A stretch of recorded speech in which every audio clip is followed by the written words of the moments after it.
thank you for sharing your views with the participants. Ladies and gentlemen, it is a great honor that we have been joined by Professor Ahsan Iqbal, Federal Minister for Interior and Planning, Development and Reforms, as our chief guest for this seminar. Mr. Ahsan Iqbal has authored Vision 2010 for Pakistan and has been responsible for country's long-term economic management and planning. May I now request Mr. Ahsan Iqbal to please step forward to deliver the inaugural remarks. Thank you.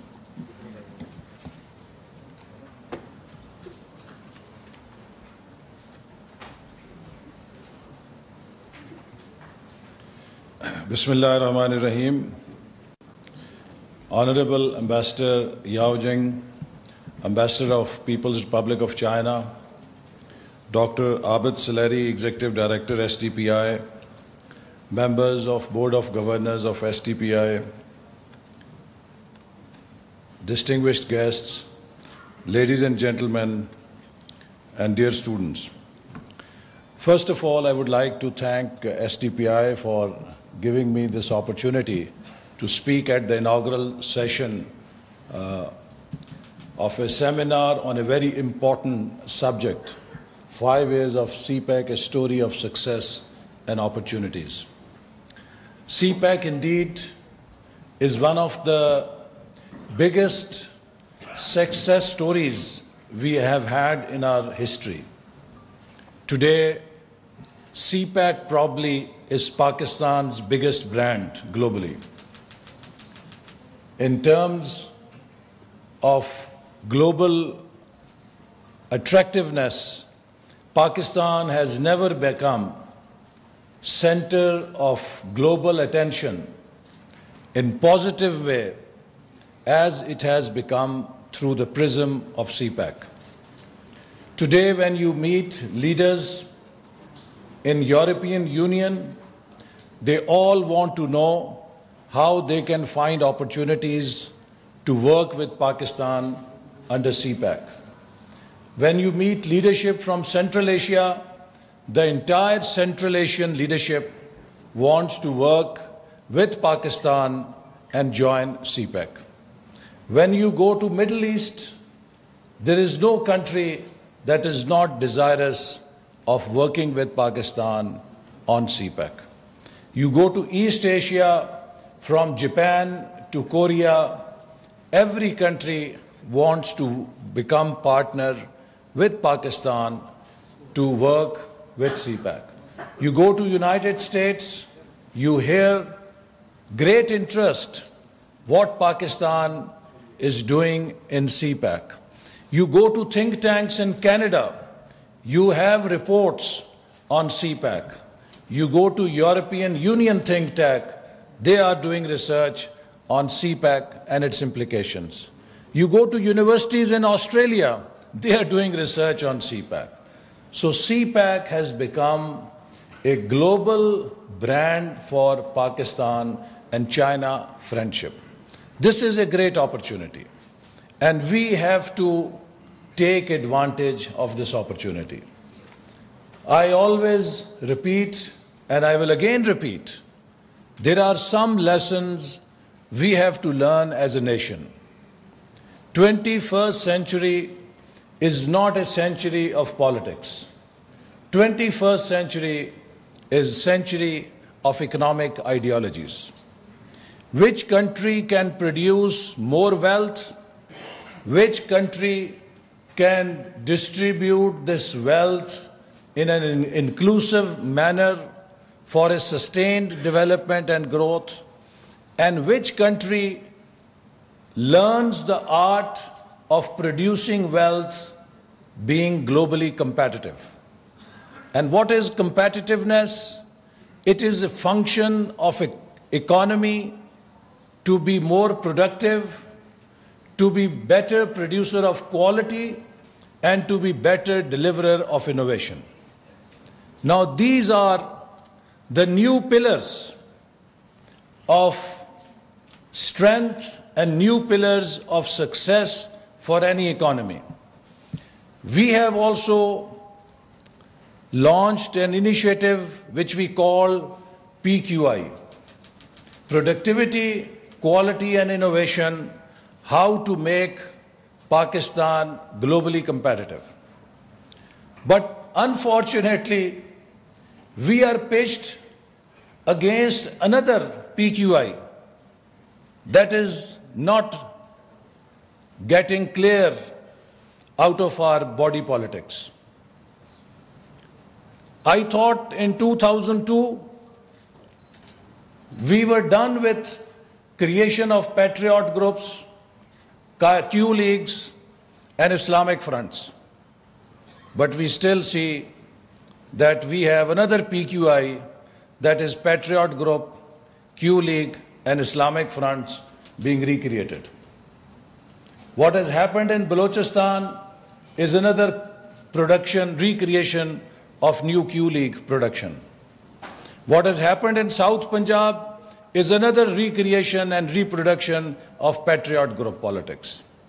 And what is happening elsewhere is another recreation of MMA. These are the currencies of the past. They have no value in new economics or new politics. Countries that have moved forward, that can take advantage of the opportunities, have to become economic nations. And ladies and gentlemen, I would like to share with you what I have learned from Chinese experience of development as part of my experience working on CPEC. CPEC, yes, involves projects. CPEC involves energy projects. CPEC involves other infrastructure projects. But that is not the spirit of CPEC. The spirit of CPEC, in light of Chinese leadership, is that they want to create a community of shared destiny or a community of shared prosperity. So what they are saying, that with Pakistan, which is their trusted friend, they want to share their journey and experience of success.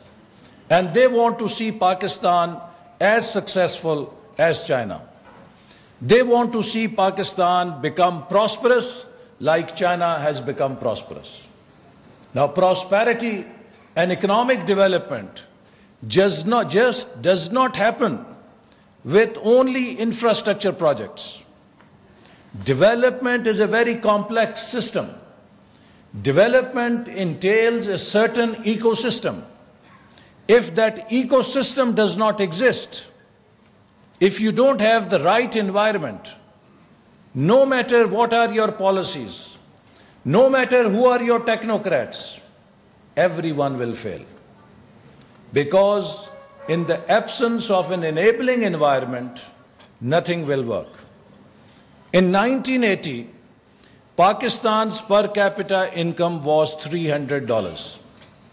China's per capita income was $200. Today, China's per capita income is $8,000 and Pakistan's per capita income is $1,600.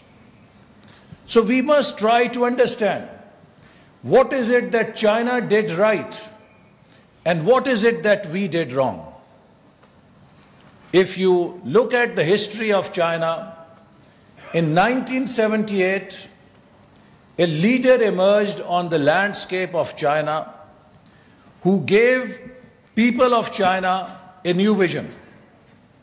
He said, poverty is not socialism.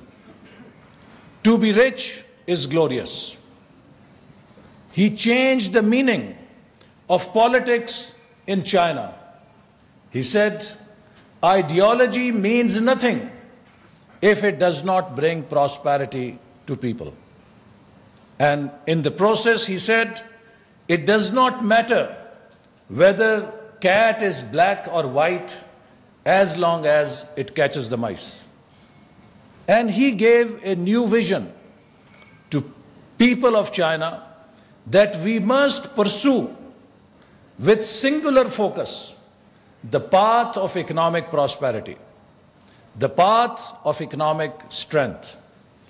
That will give us respect. That will give us dignity, and that will make us a proud nation. In the process, he taught his nation that if you have to pursue this path of economic prosperity and economic glory, you have to make sure that you do not compromise on your peace, social solidarity, stability, and continuity of policies. So if you go to China, you meet their graduate student, you meet their professor, you meet their businessmen, the whole nation understands the linkage between four pillars of development: peace, stability, development, and reform. These four elements in China's political economy have created the miracle we see before our eyes. If you don't have peace and stability, no matter how grand your economic policies are, no matter how pious your intentions are, they will not work. And it is as simple as this. You can bring the best seed from the best laboratory of the world with a yield of 500 kilos per acre. But if you plant it and keep plowing the land, do not give stability to land or soil, that seed will not germinate. But if you have an average seed, you plant it and give stability to the soil, that yield will give you some harvest. So ladies and gentlemen, I think while we benefit from CPEC, and I will show you that how CPEC has helped us, we have to as a nation also make a determination that if we truly want to harness the real opportunity that has come to us, we must become a different nation. We must shun, we must give up habits of the past. Because if we keep doing what we have been doing, we will keep getting what we have been getting.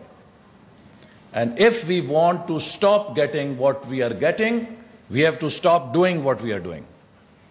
Unless we mend our ways, unless we become an economic nation, unless we understand the virtue of stability and continuity, nothing will give us the dividends we are hoping to get from CPEC. In our history, we have already dropped 2 catches. The first catch we dropped in 60s, when Pakistan was said to be the next Japan in Asia. South Korean Prime Minister visited Pakistan a couple of years ago. I happened to be his minister in waiting.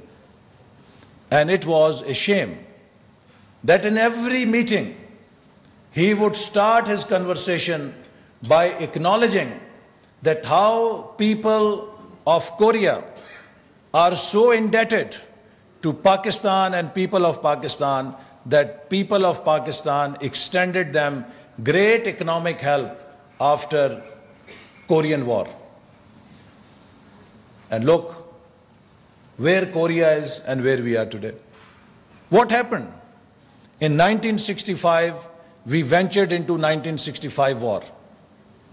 And we lost track of the economic goal that nation needs to become an economic giant, not a nation fighting wars. We should have fought economic wars. We dwelled into military wars. And after 65, we got derailed. And in 1971, due to the long shadows of dictatorship, finally half of Pakistan left us. And then we were there with a major tragedy lost to our nation. Then finally in 1991, we got another chance when the first government of Prime Minister Nawaz Sharif brought economic reforms, deregulation, privatization, liberalization, financial sector, telecommunication sector, state monopolies were opened for private sector. And today, those are the two sectors which are the most dynamic and the vibrant sectors of Pakistani economy, which were opened in the 90s by our government. But what happened?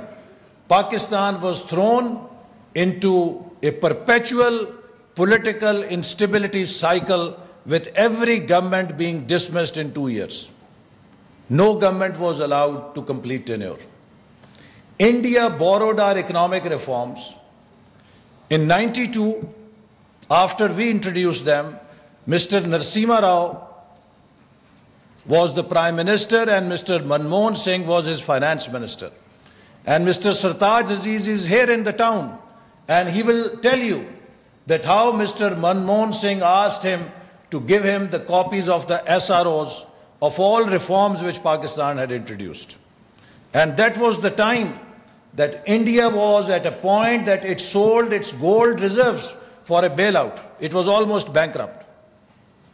But from there, India followed those economic policies with stability and consistency.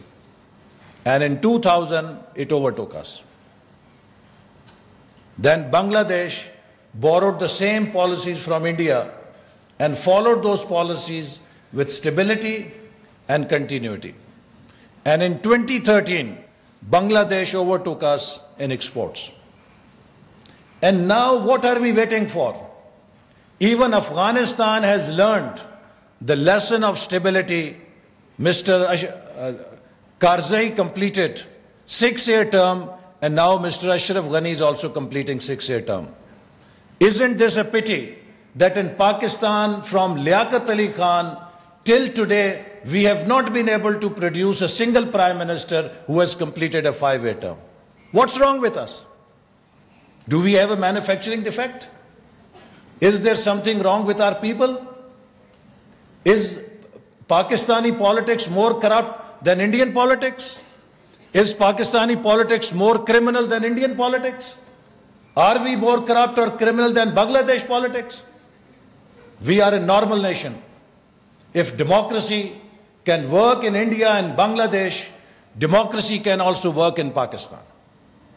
If those countries, through stability, can achieve economic growth, we can also achieve economic growth provided there is continuity and stability in Pakistan.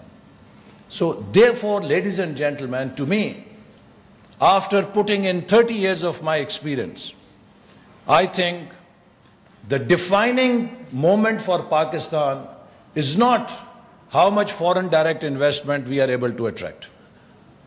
The defining moment for Pakistan is whether we are going to preserve and learn from history, ensure stability and continuity or not.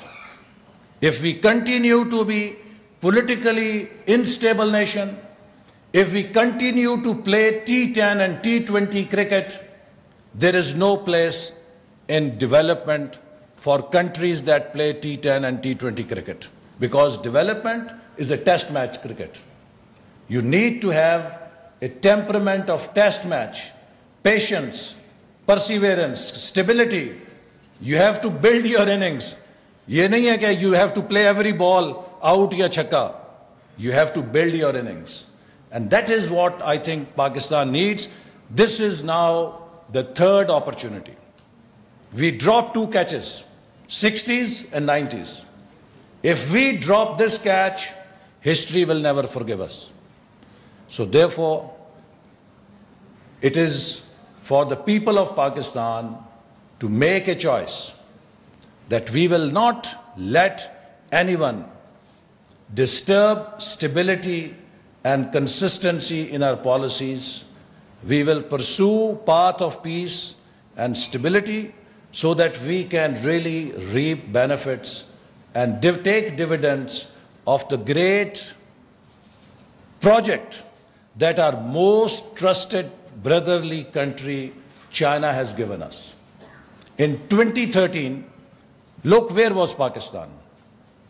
In 2013, when we took over Pakistan, Newsweek had put Pakistan as the most dangerous country in the world. To be more precise, the title of Newsweek story was the most dangerous country in the world is not Iraq, it is Pakistan. Today, ladies and gentlemen, no Western magazine can dare to put Pakistan as the most dangerous country in the world in its story. Today, the entire Western world is looking at Pakistan as an emerging economy.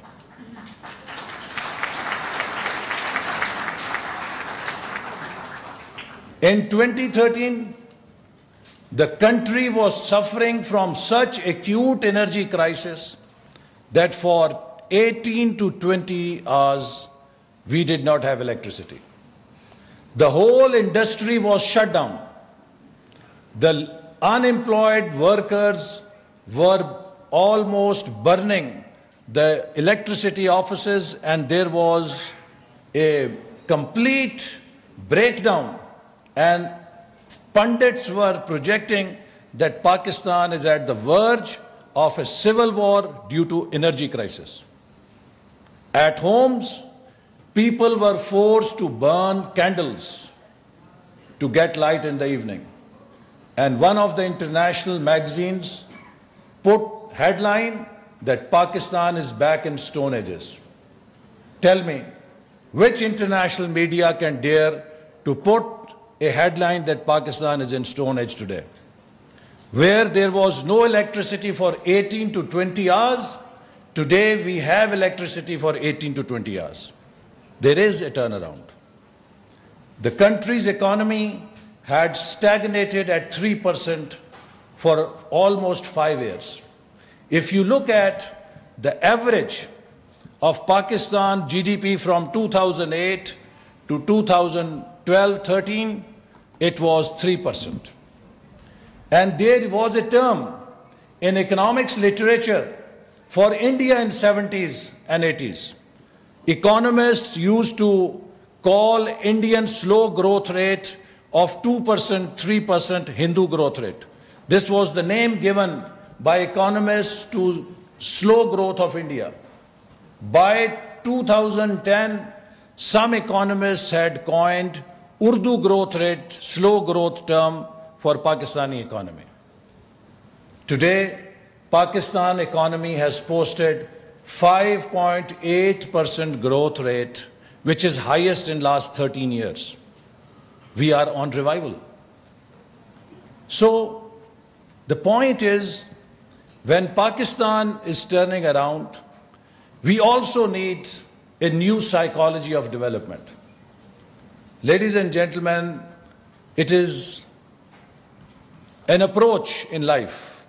Successful people and successful organizations are the ones who can look at the glass half full.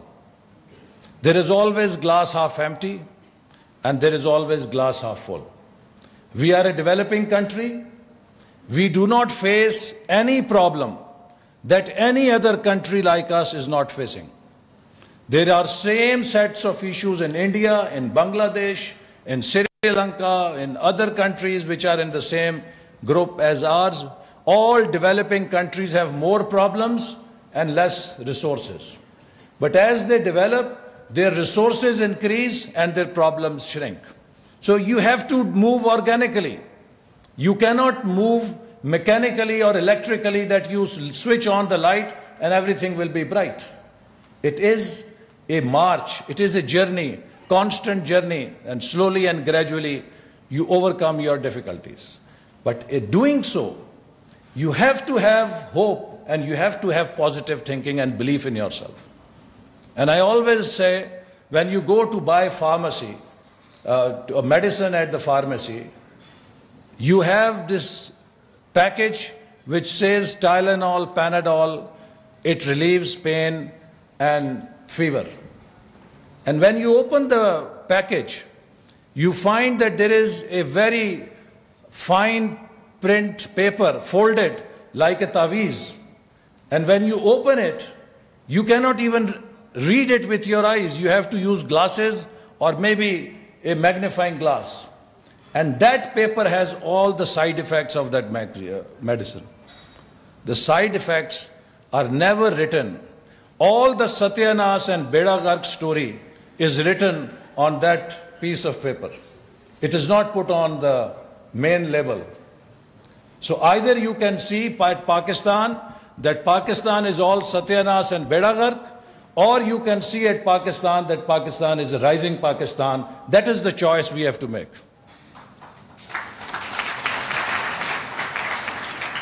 And what I would like to say that Alhamdulillah, CPEC has been the major driver and contributor towards making Pakistan a story of rising Pakistan.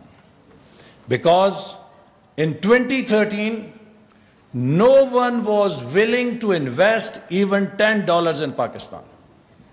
There was such a high security risk on Pakistan that every investor would say that, well, yes, we know, we recognize, we appreciate, but you know, there is a big security risk on Pakistan.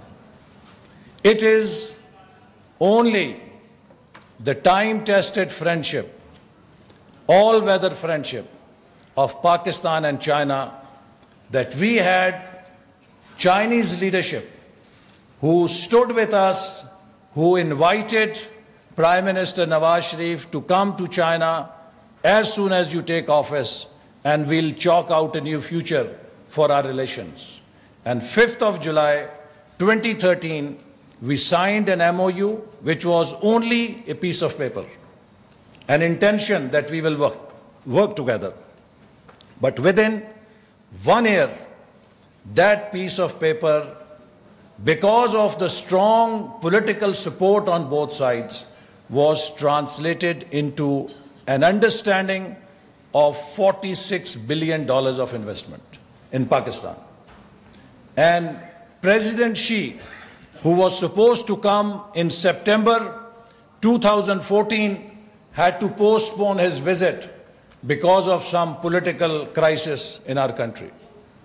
And we paid a price. He finally came in April 2015.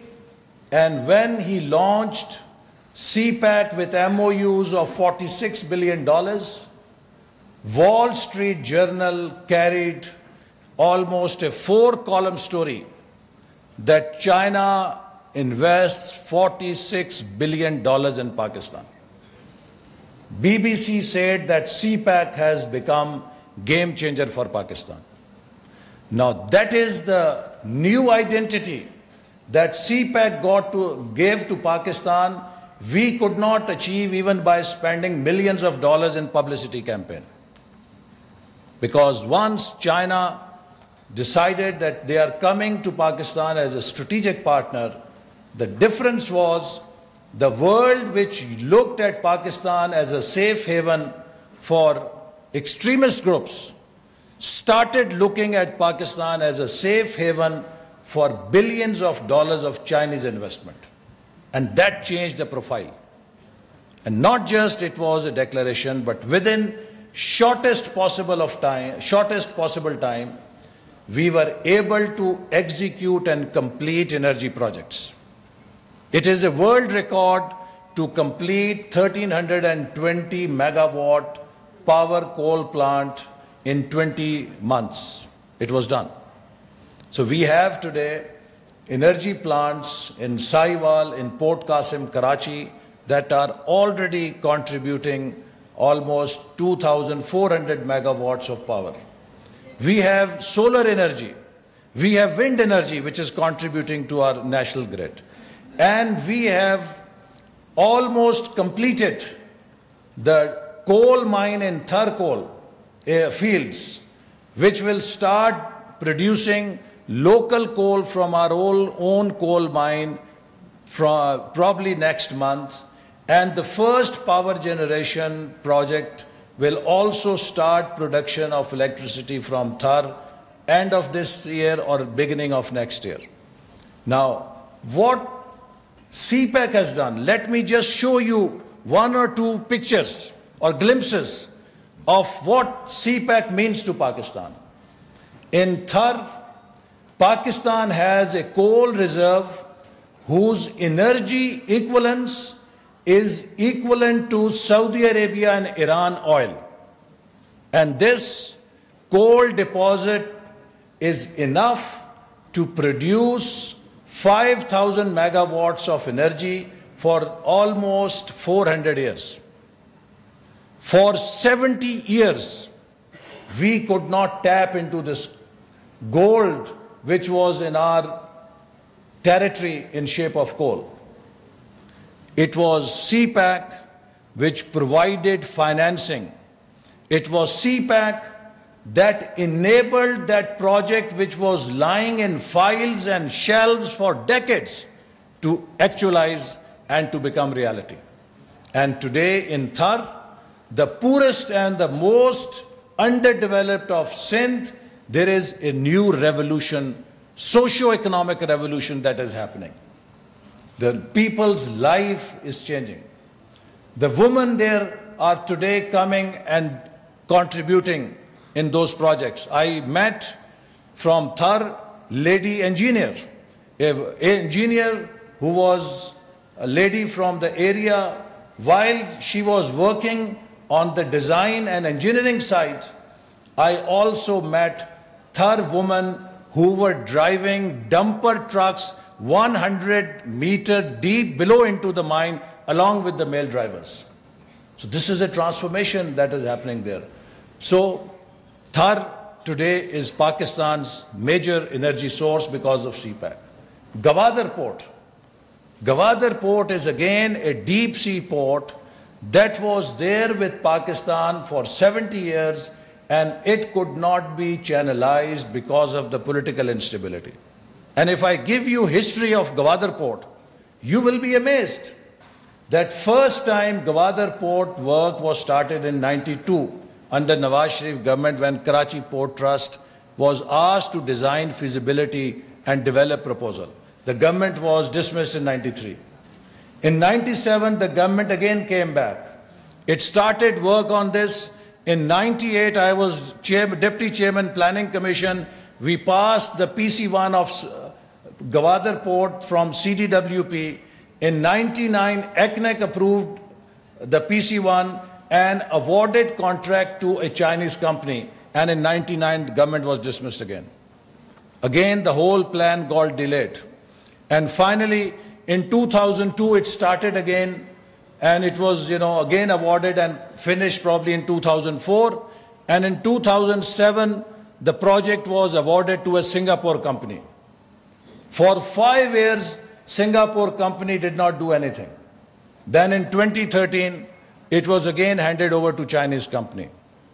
And then we had CPEC, and as a result of CPEC today, the Chinese Port Overseas Holding Company is now investing millions of dollars, has built state-of-the-art infrastructure, and is developing the port also. That will make Gwadar as one of the leading smart port cities of Asia. We are working on a master plan that will benchmark Hong Kong and Singapore as the maritime traffic hubs of the region. So Gwadar, inshallah, will now become a great port that will not just serve Pakistan and China, it will serve the entire Central Asia. It will serve and connect us, China, Pakistan, Central Asia, with African markets, and it will also provide connectivity to European markets for maritime trade. So imagine this whole opportunity that will come to Pakistan with development of Gwadar. Then CPEC has also opened Pakistan's areas. For many years, Gwadar-Quetta road could not be built, which we started in 98-99. No one paid any attention. But after we started CPEC, we gave funds to this project, and within 3 years, we completed 650 kilometers of road from Gwadar to Quetta. And the journey is reduced from 2 days to 8 hours. And today I invite you to go and visit from Gwadar to Turbat, Turbat to Panjgur, Surab, Nag, and Basima and Kalat and Quetta. This whole axis is undergoing a transformational socio-economic revolution with connectivity. They say कि नवाज शरीफ और मुस्लिम league नून को तो सड़कें बनाने के अलावा कुछ और नहीं आता। इन अकल के सुकरातों और बुकरातों को नहीं पता कि सड़क नहीं होगी तो उस पर तालीम चल के जाती है, सेहत चल के जाती है, इन्वेस्टमेंट चल के जाती है। It is the road that opens an area, it is the road that brings education, that brings health, that brings investment and that connects under developed areas with development, and road is the biggest contributor towards social equity and inclusive development.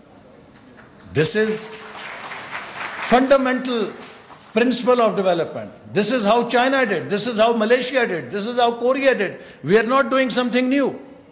So therefore today Pakistan is constructing infrastructure that will connect most underdeveloped areas with development. Imagine when this Mirpur, Muzaffarabad, Mansehra road will be completed, how Kashmir and northeast of Pakistan will be connected with the main artery of KKH and CPEC, and how this whole region will transform. Imagine when Gilgit to Chitral to Chakdara on the northwestern axis of CPEC, this road will be completed, how this whole area will become connected with CPEC and how the whole region there will transform. Imagine how Naukundi to Panjgur in the west of Balochistan, the road when it will be completed, how West Balochistan will be connected with CPEC. Imagine how when KT Bandar will be completed, how it will benefit Sindh and it will help realize the true potential of Tharkol. So similarly, the fiber optic that is laid from across Khunjarab to Islamabad is passing through Gilgit-Baltistan and will provide Gilgit-Baltistan state-of-the-art digital connectivity that youth has in Islamabad and Karachi. There will be software parks working in Gilgit-Baltistan, which was unthinkable, unimaginable otherwise if CPEC had not taken place. So there is this whole landscape of Pakistan which is changing, and most importantly, after energy, infrastructure, connectivity, and also not to forget rail initiative, the $8 billion ML1 upgradation project, it will revive our railways to become an efficient and modern railway logistic platform. At the moment, the speed of our trains is about 60 to 80 kilometers. But this project will modernize the track signaling system and increase the speed to 160 kilometers per hour. So imagine that when the travel distance between Karachi and Peshawar is cut by 50% for movement of goods and passengers, what kind of efficiency that will bring in our logistic competitiveness in the world market. So railway will be there. But as I was saying, that even more important is the industrial cooperation. We are setting up 9 industrial zones. And these 9 industrial zones will attract Chinese enterprises for whom the cost of doing business has become expensive in China. Today, 85 million jobs in China are up for grabs. What does it mean? It means that due to increase in cost of wages, those labor-intensive and light engineering industries which employ large number of labor is becoming uncompetitive in China. So those operations are being shifted to other countries where cost of production is low. For example, I met Secretary of Tianjin, and he mentioned to me that we had a strong cluster of computer manufacturing and IT manufacturing industry. But it became very expensive with the cost of labor for us. And now we have shifted all our production to Vietnam, and we are only focusing on research-based IT sector here. So we have moved to high value and production, and the manufacturing we have shifted to Vietnam. So 85 million jobs are being relocated from China to countries like Vietnam, Cambodia, Laos, Myanmar, Ethiopia. Now the challenge for us is, if we have the logistics platform, if we have the global supply chain going through Pakistan, how many of those 85 million jobs can we attract to Pakistan? If they can come here, that means jobs for our youth. That means more investment into our industrial infrastructure. That will mean also new technology into our industrial infrastructure. But here, Bukrats and Socrates will tell you in the evening, oh ji, wo Chiniyon ke hawale kar diya ji, Chin take over kar lega. Abhi kya Chin take over kar lega? Chin ne Vietnam ko to take over kiya nahi. Chin ne Burma ko to take over kiya nahi. India ko to take over kiya nahi, jiske saath unka $60 billion ka trade surplus hai. So, you must understand certain vested interests who are upset with the success of CPEC. And what better proof we have than the Indian spy Kulbhushan, who has confessed that his main mission was to sabotage CPEC. So there are lobbies which are just, giving out controversial statements to make CPEC, in any way cast CPEC as a controversy. Keji, CPEC is a debt trap. Have a heart. Have you ever studied CPEC? Out of $46 billion, $35 billion energy portfolio is 100% investment. Not even a single dollar loan for the government. What kind of debt trap is this? $11 billion in infrastructure is a soft loan, 2%, to be paid in 20 to 25 years. Now tell me which country is willing to give you this kind of financing. Bring me any financing on these terms, I will accept that it is a debt trap. So China has given us oxygen at a time when no one was willing to put $10 billion or $10 million or even $10 in Pakistan. So they came up and said, we are going to give you the investment you need so that you can overcome energy crisis, you can overcome the infrastructure bottleneck that is there, because in 15 years, no one invested in these sectors. So we have to be thankful to China. We must acknowledge the great contribution China has done to Pakistan to make Pakistan again stand on its feet, and has shown that they are our true brothers and true friends, because they truly want to share their success with us. So therefore, we are all very grateful to the leadership of China and the people of China who are here working in Pakistan as our guests, because every Chinese worker who is here, he is here to help build Pakistan, and we are proud of them, and we consider them as our national guests. Come on, again, all these Bukrats and Socrates who come on the television and have all just negative things to say. Have you ever read history? In 3,000 years of Chinese history, there has been Tang dynasty and there has been Han dynasty and so many dynasties. There is not even a single recorded account that China has ever occupied a single inch of foreign territory.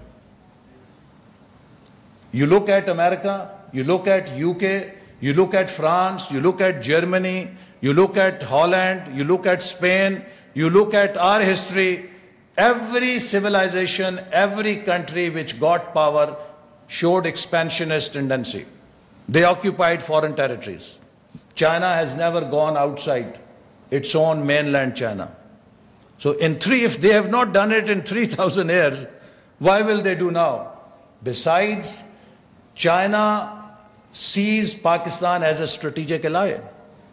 So without CPEC, they enjoyed 91% approval rating in Pakistan. So why would they like to become or have any negative view with $46 billion investment in Pakistan? So akal nahi manti. But you have all these Danishwars whose job is to spread despondency, is to spread cynicism, and to show that har cheez mein chakkar hai. Ladies and gentlemen, and particularly to our youth, I will say that we have to break this mentality. Now, if we have to put Pakistan on a positive path trajectory, we have to take positive thinking as our main weapon, have to have belief in ourselves, and move forward with full confidence and stride. There is nothing wrong with Pakistan. Pakistan is as corrupt as any other country in the world. And Pakistan is as honest as any other country in the world. We are a normal nation. We are a perfectly normal nation, and we are capable of doing much better than many other nations. So let no one shake our self-confidence.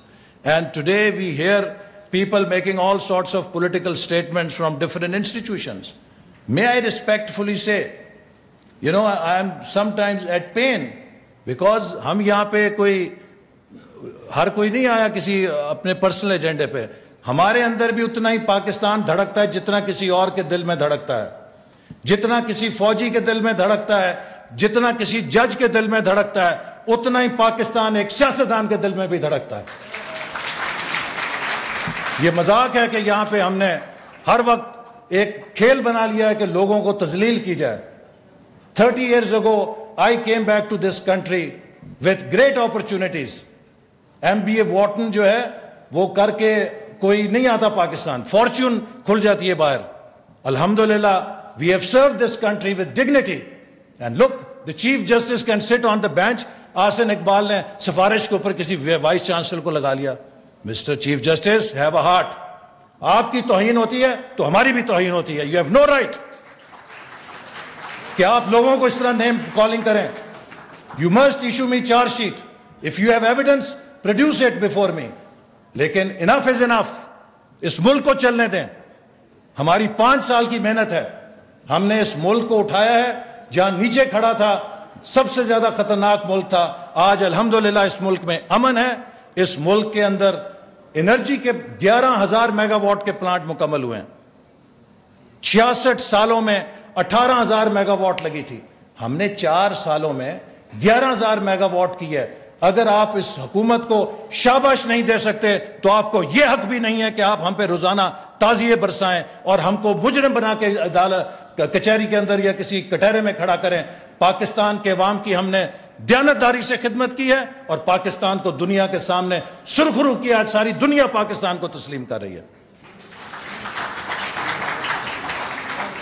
اور کسی کو اجازت نہیں دیں گے کہ کوئی پاکستان کی اس ترقی کے ساتھ کھیلے. سٹیبلٹی اور تسلسل ہر ادارے کا اپنا کام ہے. عدالت کو ہم سلام کرتے ہیں, ہمارا ادب ہے. عدالت جو ہے وہ ایک ادارے, ایک ملک کے اندر آئین کی ضامن ہے. ہم آپ کا احترام کرتے ہیں. خدا کے لیے اس کو متنازع نہ بنائیں. پارلیمنٹ کا اپنا کام ہے. آئین کے اندر ہر ادارے نے اگر اپنا کام نہ کیا, اگر ہم تنازعات میں پھنس گئے تو سی پیک ہمارا کچھ نہیں بگاڑ سکے گا. ہم ادھر ہی کھڑے رہیں گے جہاں ہم کھڑے تھے.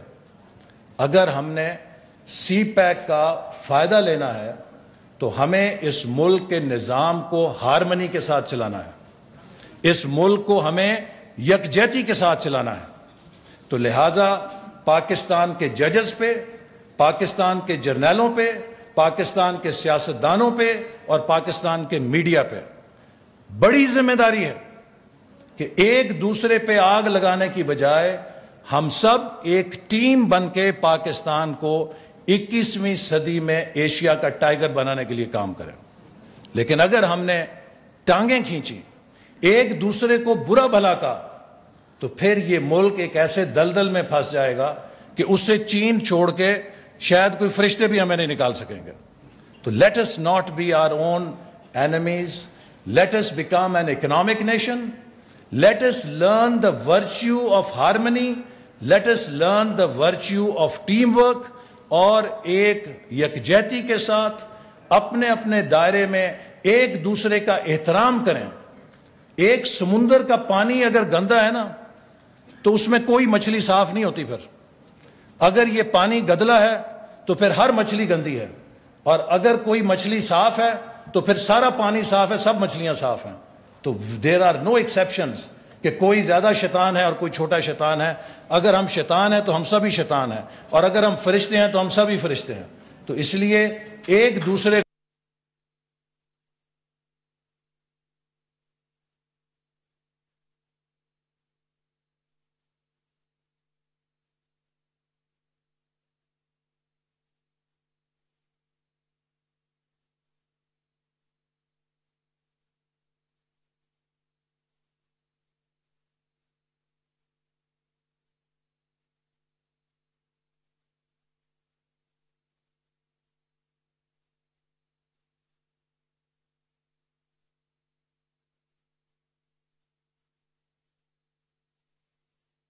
طریقے سے ہم نے اس بیج کی آبیاری کی ہے، کس طرح سے اس بیج کو سینچا ہے، اور جب آپ ایک منزل پہ آگے ہیں، وہ پودا جو ہے پھول نکال رہا ہے، تو ہر طرف سے وہ کدالیں لے کر آگے ہیں لوگ میدان کھودنے کے لیے، اس باغیچے کو کھودنے کے لیے، تو کسی کو اس باغیچے کو کھودنے نہیں دیں گے انشاءاللہ تعالی۔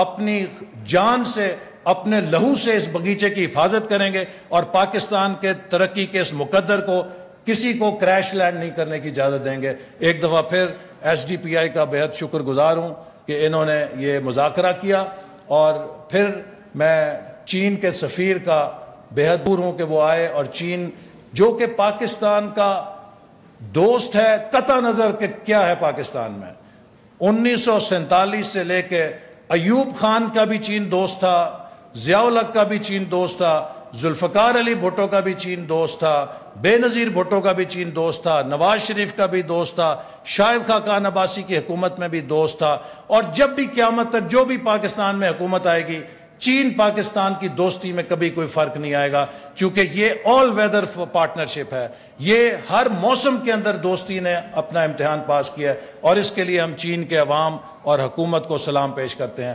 پاکستان زندہ باد۔